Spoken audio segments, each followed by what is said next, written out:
Halo guys, apa kabar kalian? Mimin harap kalian baik-baik aja. Di video kali ini, kita akan melanjutkan pembahasan Manhwa, Muridku Adalah Penjahat part ke-53. Seperti biasa bagi kalian yang baru aja mampir di channel ini, jangan lupa untuk tekan tombol subscribe, like, dan juga komen. Dan bagi kalian yang baru aja nonton video ini, ada baiknya kalian tonton dulu video part sebelumnya agar ceritanya nyambung. Link videonya sudah Mimin cantumkan di deskripsi video ini, atau kalian bisa cek di playlist. Tanpa berlama-lama, mari kita bahas tuntas. Cerita kita lanjutkan. Di pembahasan terakhir, Luzo tengah mendapatkan kabar dari Yuan bahwa Hua Wudao telah tiba dan meminta untuk bertemu. Luzo sedikit terkejut. Dia tidak menyangka Hua Wudao akan muncul secepat ini. Jika Hua Wudao ada di Evil Sky Pavilion meskipun takut pada orang yang lebih kuat darinya, dia cukup berani. Luzo mengajak untuk Yuan segera pergi bersamanya. Setelah Luzo sampai di aula, Zhou Jinfeng, Pan Zong, dan kultivator wanita Moon Palace hadir di aula besar. Duan Museng dan Ming Xin berdiri di samping. Kultivator wanita mengatakan, Hua Wudao akan segera datang. Luzo mengelus jenggotnya dengan tenang. Dia tiba-tiba teringat bahwa Zhou Yue masih berada di gua refleksi. Dia menanyakan kabarnya bagaimana kabar Zhou Yue. Ming Xin membungkuk mengatakan, saudari kelima Zhou Yue telah merenungkan perilaku masa lalunya setiap hari. Ada hal lain yang lebih membuat Luzo tertarik yaitu bagaimana dengan mantra sihirnya. Apakah memburuk? Ming Xin menimpali bahwa Zhou Yue baik-baik saja. Luzo mengangguk. Kekuatan sihir itu aneh. Untuk saat ini, itu sepertinya hanya menekan basis kultivasi Zhou Yue. Namun, elit dari istana mungkin telah menanam sesuatu yang lain. Luzo memerintahkan untuk mereka mengawasi Zhou Yue lebih lama. Pada saat ini, seorang kultivator wanita memimpin seorang kultivator tua dan seorang kultivator parubaya di dalam aula besar. Segera menarik perhatian semua orang. Pria tua yang tampak berusia 70 tahunan memiliki firasat sedikit. Penampilannya sangat biasa. Pria yang berdiri di sampingnya hanya sedikit lebih muda darinya dan membawa pedang besar bersamanya. Pria parubaya itu jelas gugup.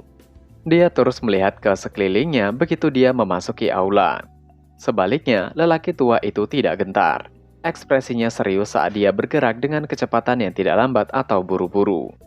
Saat mereka berjalan ke tengah aula besar, lelaki tua itu tidak berlutut. Sebagai gantinya, dia menangkupkan kedua tangannya dan mengatakan, mereka bertemu lagi. Luzo memandang orang itu dan memintanya untuk duduk. Hua Wudao menerima tawarannya. Dia duduk dan mengatakan bahwa ia seharusnya mengunjungi Luzo lebih awal. Namun, ia terikat oleh hal-hal lain dan menunda kunjungannya hingga hari ini. Luzo mengelus jenggotnya. Dia tidak terburu-buru saat dia berbicara dengan acuh tak acuh. Jalan iblis dan jalan kebaikan tidak pernah mentoleransi satu sama lain sejak zaman kuno. Apakah Hua Wudao tidak takut ia akan menghabisi Hua Wudao karena datang ke Evil Sky Pavilion pada saat seperti ini? Tatapan Luzo tajam seolah tatapan intimidasi dan mencoba menanamkan ketakutan di hati Hua Wudao. Hua Wudao menjawab dengan tenang. Ia mungkin takut jika ini terjadi di masa lalu. Namun ia bukanlah orang yang sama lagi. Ia telah melalui hidup dan mati.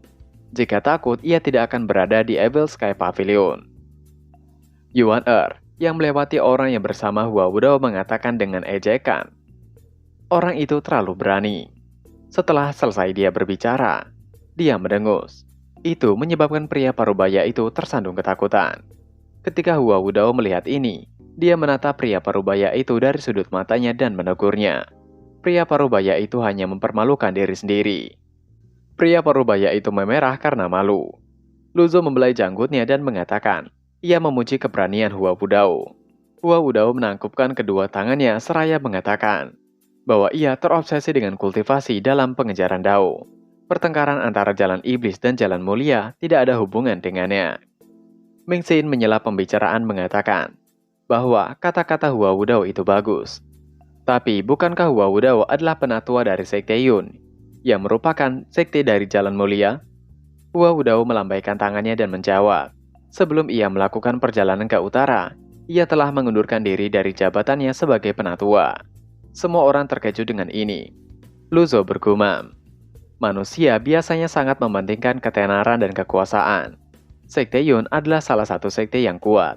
Banyak yang mendapatkan posisi seorang penatua. Namun pria tua ini mengklaim bahwa dia telah melepaskan jabatannya. Ketika Hua Wudao berbicara, ekspresinya sungguh-sungguh. Ia meneruskan ia telah lanjut usia dan akan segera kembali menjadi debu. Ia datang ke Evil Sky Pavilion hari ini hanya untuk menyelesaikan simpul di hatinya.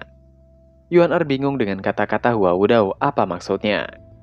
Hua Wudao berkata dengan perlahan, 20 tahun yang lalu, ia dikalahkan oleh Jitiando. Sejak itu, basis kultivasinya tidak meningkat. Ini membuatnya menjadi bahan tertawaan di Sekte Yun. Bahkan kultivator biasa akan mengejeknya karena hal ini. Ini menyebabkan terbentuknya simpul di hatinya. Duan Museng juga mengajukan pertanyaan, apa hubungan simpul di hati Hua Wudao dengan masternya? Memang benar itu tidak ada hubungannya, tapi sepertinya bagi Hua Wudao itu terlalu besar. Hua Wudao menjelaskan, karena simpul di hatinya itu terbentuk karena senior Jitiando, wajar saja jika hanya Jitiando yang bisa melepaskannya. Selama 20 tahun terakhir, ia telah merenungkan beberapa keterampilan yang digunakan senior Jitiando untuk mengalahkannya. Oh iya, di sini Hua Wudao memanggil Lu Zhou dengan panggilan saudara. Jadi karena itu, Ming Xin kesal dan meminta untuk Hua Wudao tidak memanggil masternya dengan sebutan saudara. Selain itu, basis kultivasi Hua Wudao tidak meningkat dalam 20 tahun terakhir. Apakah Hua Wudao datang hanya untuk meminta untuk dipermalukan? Hua Wudao terkejut, ia bergumam. Ini adalah Evil Sky Pavilion, tempat yang ditakuti oleh para kultivator. Pada saat ini, dia menghadapi penjahat terhebat yang pernah dikenal dunia. Memang agak tidak pantas baginya untuk menyebut penjahat besar itu sebagai saudara. Hua Wudao segera meminta maaf karena telah berbicara kasar dan seenaknya. Lu Zhou membelai janggutnya mengatakan, muridnya terlalu kasar, tetapi dia telah mengutarakan apa yang ia pikirkan juga. Ketika Ming Xiyin mendengar ini, dia bersuka cita dalam hati. Dia bahkan memasang ekspresi mengancam karena kata-kata masternya. Hua Wudao tidak terpengaruh oleh sikap Ming Xiyin. Sebaliknya, ia mengatakan kedatangannya ke Evil Sky Pavilion dengan satu tujuan dalam pikiran, untuk melepaskan simpul di hatinya. Ia memang bukan lawan Lu Zhou 20 tahun yang lalu, dan ia akui bahwa ia tidak akan cocok untuk Lu Zhou bahkan hingga hari ini. Lu Zhou mengatakan dengan suara yang dalam sembari membelai janggutnya. Hua Wudao telah kalah, dan hanya itu, basis kultivasi Hua Wudao telah mengalami stagnan sejak saat itu, dan memiliki simpul di hati pula. Lu Zhou menambahkan, apa hubungan itu dengannya? Apakah Hua Wudao pikir Evil Sky Pavilion penuh dengan Buddha yang berbelas kasihan? Hua Wudao dibuat terdiam oleh kata-kata ini. Ming Xin berbicara lagi. Hua Wudao tidak bisa menyalahkan orang lain atas keterampilannya yang kurang. Evil Sky Pavilion tidak akan mengubah apapun. Pada detik ini, pria parubaya yang tetap diam dari awal menyela dengan sedikit keras. Masternya datang ke Evil Sky Pavilion dengan ketulusan di hatinya. Namun, Ming Xin telah mempermalukannya tanpa henti. Untuk sejenak pria itu mengatakan bahwa Evil Sky Pavilion memang benar-benar perundung yang hebat. Ming Xin mengatakan untuk tidak menganggap kebenaran sebagai perundungan. Ketika pria parubaya itu akan melanjutkan, Hua Wudao langsung menghentikannya. Karena pria itu, Hua Wudao merasa dipermalukan. Jadi ia meminta pria parubaya itu untuk mundur. Pria parubaya itu tidak mau, tapi ketika Hua Wudao menegurnya, dia mundur ke belakang dengan patuh dan diam. Hua Wudao menangkupkan tinjunya mengatakan bahwa muridnya yang keras kepala telah berperilaku kasar. Ia meminta untuk memaafkannya. Tiba-tiba Ming Xin mendesak untuk mereka menghentikan omong kosong dan langsung pada intinya saja. Mendengar itu membuat Hua Wudao segera berbicara lantang. Ia akan mengulanginya. Ia hanya memiliki satu tujuan datang ke Evil Sky Pavilion hari ini. Itu untuk melepaskan simpul di hatinya. 3 gerakan. Hanya 3 gerakan yang ia minta. Kesadaran muncul di Lu Zhou. Dia mengangguk dan membelai janggutnya sebelum menanyakan 3 keterampilan apa yang ia gunakan 20 tahun yang lalu. Lu Zhou bergumam pada dirinya sendiri. Sejujurnya, bahkan jika ia tidak kehilangan bagian dari ingatannya, dia masih tidak akan mengingatnya. Jitiando telah mengalahkan lawan yang tak terhitung jumlahnya selama bertahun-tahun. Lu Zhou telah memberi Hua Wudao cukup pertimbangan, bahkan untuk mengingat namanya. Tidak mungkin Lu Zhou bisa mengingat skill yang dia gunakan selama pertempuran mereka 20 tahun yang lalu. Hua Wudao lalu mengingatkan bahwa waktu itu ia memiliki pertahanan dan energi pelindung terbesar di masyarakat Taois. Namun, ia tidak bisa bertahan melawan serangan Lu Zhou. Selama 2 dekade ini, ia telah mempelajari masalah ini dengan cermat, sambil terus-menerus memperbaiki dan meningkatkan dirinya sendiri. Ia meneruskan, Lu Zhou dapat menggunakan keterampilan apapun yang Lu Zhou sukai, dan yang harus ia lakukan hanyalah bertahan dan tidak menyerang Lu Zhou. Jika ia bisa menahannya, simpul di hatinya akan teratasi. Jika tidak bisa, ia secara pribadi akan melumpuhkan basis kultivasi miliknya dan menjalani hari-hari dalam pengasingan. Hua Wudao mengatakan dengan berani dan penuh keyakinan. Setelah mendengar ini, Ming Xin mulai tertawa terbahak-bahak. Ketika dia berhenti tertawa mengatakan, sungguh pria yang tidak tahu malu. Hua Wudao baru saja mempelajari teknik kulit penyu selama 20 tahun terakhir, dan berani datang ke Evil Sky Pavilion untuk meminta masternya memukuli dan menyerang. Hua Wudao bahkan melangkah lebih jauh, dengan mengatakan bahwa simpul di hatinya akan menghilang jika berhasil menahan serangan masternya. Ming Xin mencibir. Menurutnya, Hua Wudao adalah pria yang paling tidak tahu malu yang pernah ia temui. Pria parubaya itu marah dengan ini. Dia akan berbicara lagi ketika Hua Wudao menghentikannya. Begitu juga Hua Wudao. Ia bergumam dalam hati. Tidak dapat disangkal bahwa Ming Xin ada benarnya. Hua Wudao tahu bahwa cara melakukan sesuatu benar-benar omong kosong. Tidak ada orang yang mempelajari metode kultivasi defensif selama 20 tahun, muncul di hadapan lawan mereka dan meminta untuk dihajar. Duan Museng sambil mengacungkan tombak overlordnya ke depan dengan berdengung dan bergetar di bawah gelombang primalci. Itu memamerkan kekuatannya sebagai senjata kelas surga, sembari mengatakan bahwa Hua Wudao benar-benar tidak tahu malu. Kenapa tidak memberinya waktu selama 10 tahun, dan ia secara pribadi akan mempelajari teknik pertahanan milik Hua Wudao.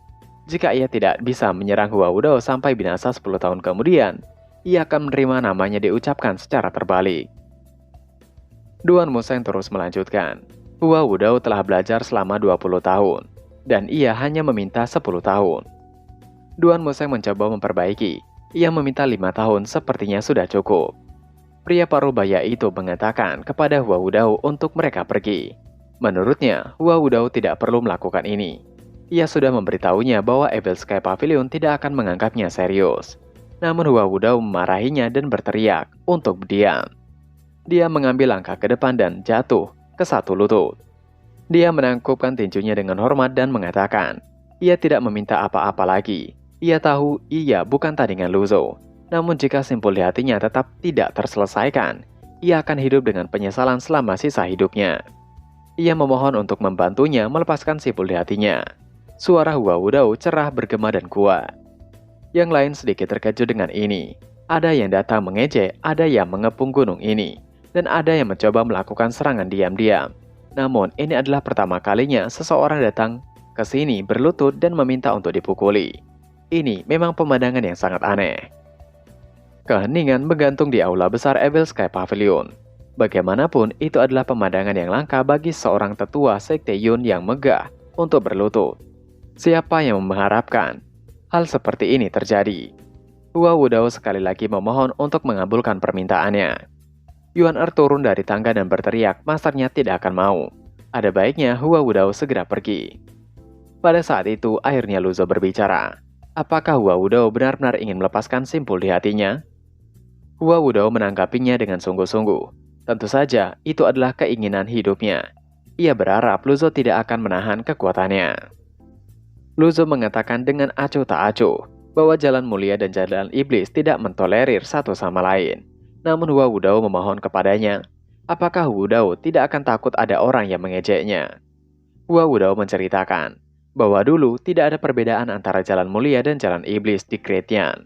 Jalan berbeda hanya terbentuk karena ada orang yang bermaksud mengucilkan orang lain berdasarkan ideologi mereka masing-masing. Lu Zhou mengangguk ringan. Dia mengelus jenggotnya mengatakan jika begitu ia akan mengabulkan permintaannya. Ketika Hua Wudao mendengar ini, dia sangat gembira. Dia menangkupkan tangannya dengan hormat dan berterima kasih atas bantuan Lu Zhou. Tetapi, Lu Zhou tiba-tiba berkata dengan suara yang dalam, dan melanjutkan ada sesuatu yang harus ia jelaskan kepada Hua Wudao sebelumnya. Hua Wudao meminta untuk Lu Zhou mengatakannya. Pria parubaya itu sedih melihat ini. Masternya harus membungkuk dan berlutut hanya untuk kesempatan melawan lawannya. Bertahun-tahun yang lalu, Hua Wudao memiliki otoritas yang menakjubkan di Sekte Yun.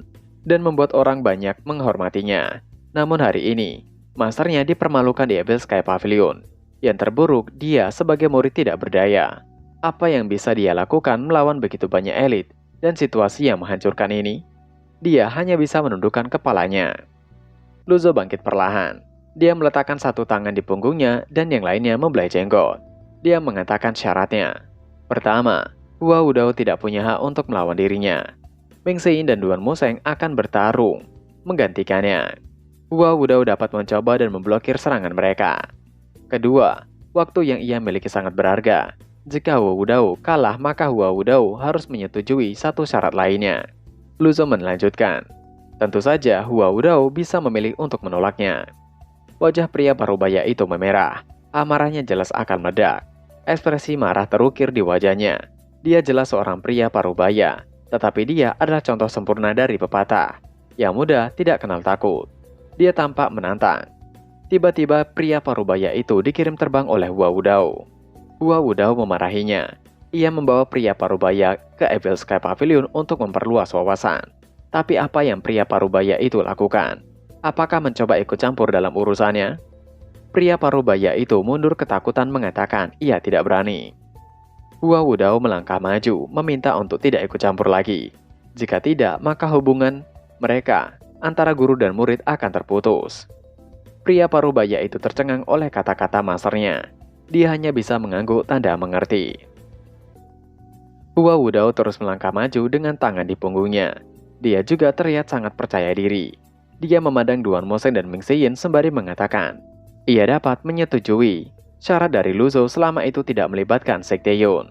Mendengar itu, Luzo mengangguk. Jika begitu, mereka dapat memulainya. Dan Meng Sein akan menyerang terlebih dahulu. Dan chapter pun berakhir. Nah, itu tadi adalah pembahasan Manhwa. Muridku adalah penjahat part ke-53. Seperti biasa sebelum mengakhiri video ini, Mimin ingatkan untuk kalian bahagia dan sehat selalu. Terima kasih sudah menonton video ini dan sampai jumpa lagi di video selanjutnya. Jana.